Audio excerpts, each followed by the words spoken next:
So hi everyone, welcome back to the channel. I hope you all are doing great. So friends, in this particular video we are going to discuss a very important topic related to Jharkhand BEd entrance exam. तो Jharkhand BEd entrance exam के बहुत सारे topics को हमने discuss कर लिया. अब बस जो मेन इंपॉर्टेंट टॉपिक बचा है वो यही है कि हमें कितना टारगेट स्कोर करना चाहिए कि हमें गवर्नमेंट कॉलेज मिल सके. ठीक है, कैटेगरी वाइज मैं आपको बताऊंगी.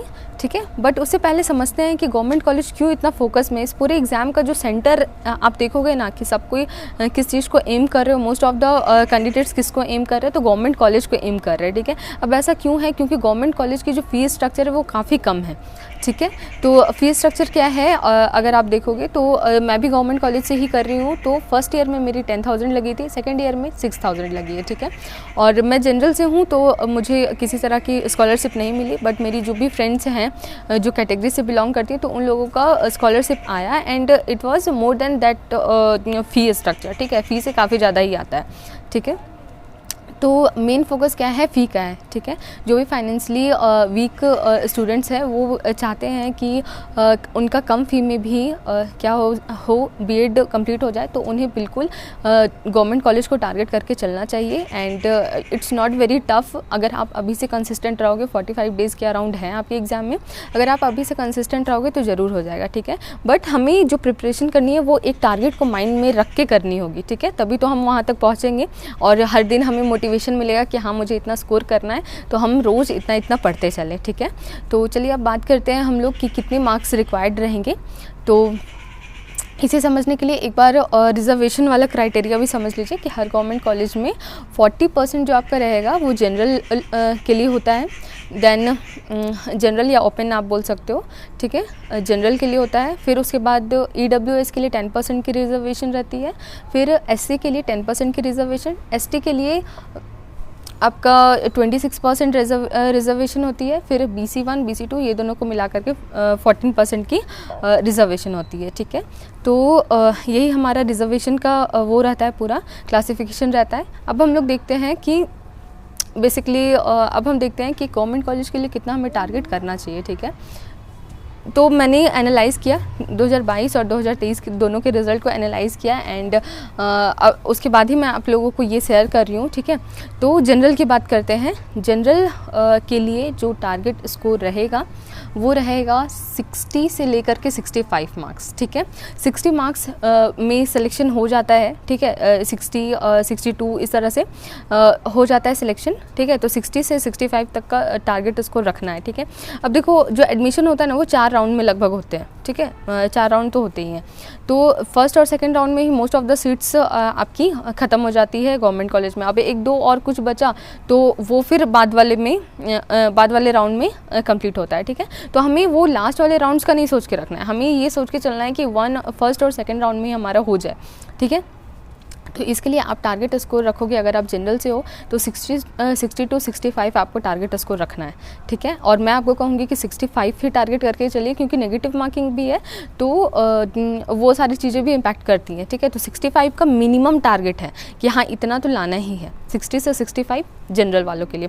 और रैंक अगर मैं आपको कहूँ तो 350 के आसपास आप अपनी रैंक रखिए, जनरल कैटेगरी से आपका सिलेक्शन हो जाएगा. ठीक है, अब बात करते हैं हम लोग EWS की.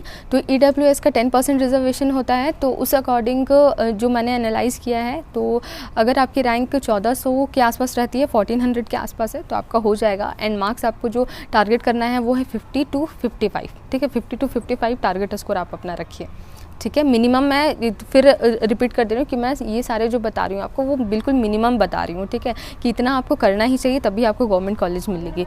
ठीक है, तो EWS के लिए 50 to 55. अब हम लोग देखते हैं OBC के लिए. ठीक है, BC1 BC2 के लिए. तो उनके लिए क्या टारगेट स्कोर रहेगा? 60 का टारगेट, 55 से लेकर के 60 का आप टारगेट स्कोर रखिए. और रैंक का टारगेट क्या रहना चाहिए? 650 के अराउंड अपना रैंक आप रखिए. ठीक है, तो आपका हो जाएगा. मैं CML रैंक की बात यहाँ कर रही हूँ. ओके, कैटेगरी रैंक अलग से भी निकलेगी. ठीक है, तो यहाँ OBC का मैंने क्लियर कर दिया, जनरल का क्लियर कर दिया, EWS का मैंने क्लियर कर दिया. अब SC का देखते हैं. SC और ST दोनों के लिए मैं कहूँगी कि 50 का टारगेट स्कोर काफ़ी रहेगा. ठीक है, तो ये सब है मिनिमम. ठीक है, ये सारे क्या हैं? हमारे मिनिमम टारगेट स्कोर हैं.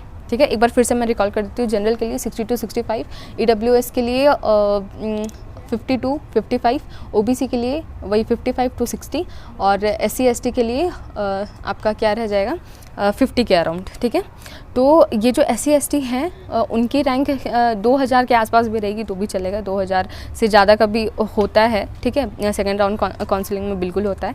तो इस चीज़ को बस ध्यान रखें आप लोग कि ये टारगेट स्कोर करना है और बस इसी चीज़ को बेस लेकर के चले कि गवर्नमेंट कॉलेज चाहिए और इसी हिसाब से प्रिपरेशन आप लोग करते रहिए, ठीक है। मुझे यही आप लोगों को बताना था एंड कंसिस्टेंट रहिए। जब भी आप ऐसा अगर आपका फोकस चला जाता है, ठीक है, कंसिस्टेंट नहीं रह पा रहे हो, रेगुलर नहीं रह पा रहे हो, तो बस रिज़ल्ट डे को याद करना कि रिज़ल्ट जब हमारा आएगा तो हमें लिस्ट में जो नेम चाहिए वो कहाँ चाहिए, ठीक है, कितनी रैंक पर चाहिए और क्या मुझे गवर्नमेंट कॉलेज चाहिए, क्या हम अपने पेरेंट्स को बोल सकें कि हाँ पापा मुझे गवर्नमेंट कॉलेज मिल गया। Take this as a motivation. जब भी ऐसा डिमोटिवेटेड फील हो या फिर रेगुलर नहीं रह पाओ तो इस चीज़ को ध्यान रखना और फिर पढ़ने में लग जाना, ठीक है। तो मुझे यही बोलना था क्योंकि इस तरह की क्वेरीज थी कि रेगुलर नहीं रह पा रहे, कंसिस्टेंट नहीं रह पा रहे, so I address that in this video. अब एक और छोटी चीज़ पर बात कर लेते हैं कि अब टॉप रैंकर्स की बात करते हैं कि अगर आप टॉप बिल्कुल रैंकर बनना चाहते हो तो आपको क्या टारगेट रखना चाहिए। तो अगर मैं फर्स्ट रैंक की बात करूँ तो पिछले साल 2022 की बात करूँ तो फिर 76 था, 76 फर्स्ट रैंकर की आई थी, ठीक है, जिन्होंने टॉप किया था। नेक्स्ट ईयर 82, ठीक है, फर्स्ट ईयर 76, नेक्स्ट ईयर 82। तो आप लोग देख सकते हो कि किस तरह से जंप आ रहा है और इस बार भी वैसा ही कुछ सीन रहने वाला है। तो आप लोग टारगेट स्कोर 85 रखिए, जो भी एकदम सोचते हैं कि हाँ मुझे टॉप करना है या फिर रैंकर बिल्कुल रहना है, ठीक है। अब और अंडर 50 के लिए मैं आपको बताऊं तो वही 70 या 75 तक आप लोग टारगेट रख सकते हैं। 70 विल बी ओके, ठीक है, अगर आपको 50 तक रैंक लानी है, ठीक है।